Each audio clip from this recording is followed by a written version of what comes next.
In the present circumstances, we must unite and help our people contain the COVID-19 pandemic, rally them for vaccination, while we work with the government to roll out measures to cushion the country from the ravages of the pandemic.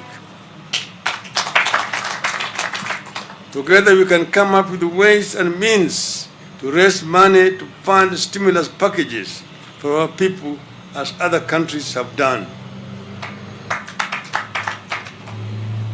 Fellow Kenyans, over the years, we have weathered strong storms and tides to resolve our problems and take our country forward.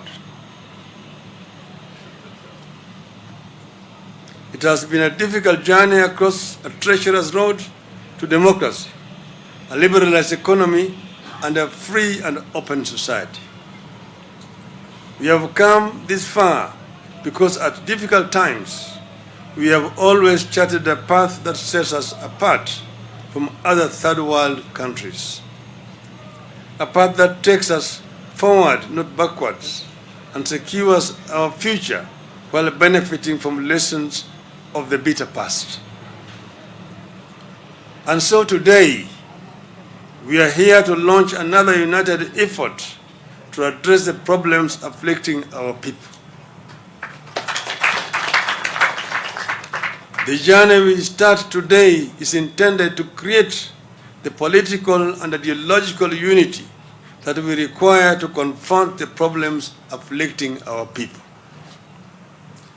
We are coming together with a political and governance framework that ensures our economy works for each and every one of our citizens. We believe that to address the problems afflicting our people in a sustainable manner, we must bring the diversity of our people, their leaders, and their problems onto one table and embark on a systematic and transparent search for solutions as equal stakeholders in Kenya's future. Our society is diverse and divided and complex.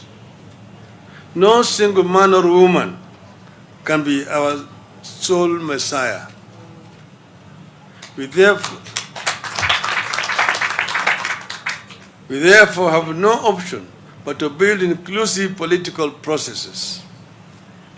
We must therefore urgently embark on uniting, not dividing our people, not pitting people against each other, not pitting the poor against the rich, the young against the old, one faith against the other, tribe against tribe.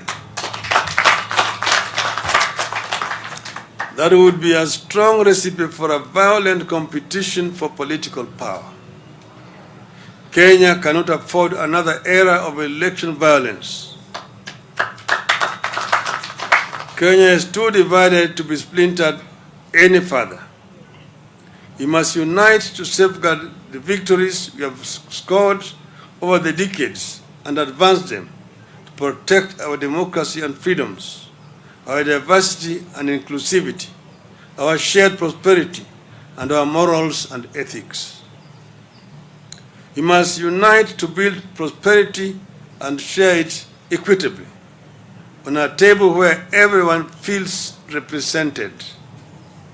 We need a united front against corruption and impunity. We must unite to fight for historically marginalized parts of and people of Kenya. We must unite to create wealth instead of using poverty as a political tool and unemployment as fodder for electioneering. We have to create a culture of forgiveness and not vindictiveness. We believe that to forgive is to be a leader. The times require that we proceed with the tradition of unclenching of our fists and shaking of hands, even with bitter opponents, if it serves the nation. The challenges require that we continue with the tradition of making compromises, coalitions and alliances for the sake of the nation. Going into 2022, we must cleanse the land of the spirit of anger and bitterness, the spirit of revenge and entitlement, and continue on a path that reconciles, unites, calms, and stabilizes the nation. That is the journey we are embarking on today. We must recommit to a leadership that continues with the spirit of good neighborliness and Pan-Africanism, not one that undermines it.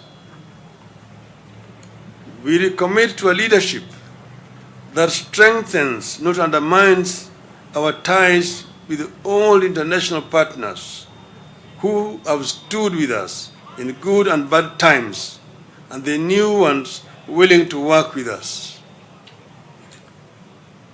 The journey towards a mass movement that we set on today aims to bring on board Kenyans of goodwill, citizens, leaders, movements, social formations, and institutions dedicated to advancing people-centered democratic governance in Kenya.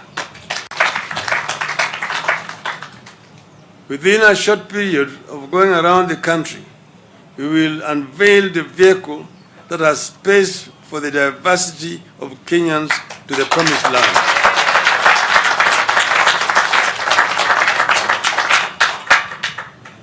Fellow Kenyans, we have spoken so much about unity because we believe it matters. A house divided cannot stand. We need unity of purpose around core, long-term and consistent, not erratic policies with clearly defined goals as demanded by Kenyans. Mere words and catchy slogans will not work. We know where history has led those countries that fell victim to the sweet tongues of politicians. We must not allow ourselves to be falsely led down that path in 2022. We must take the high road and summon the angels in us to not recall our demons. We want every child, no matter their pedigree or identity, to think and believe that it can be morning in Kenya again, that we are about to arrive in a new land full of the most seductive possibilities. Let us rise together to fulfill the dreams of our children and reclaim our great destiny. We must fix this country, fix its systems, fix its politics, then fix its economy.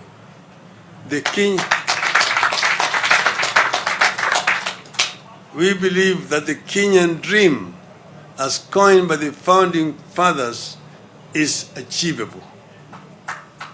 Inawezekana. Let us work together to achieve the Kenyan dream. Thank you. May God bless you. God bless Kenya.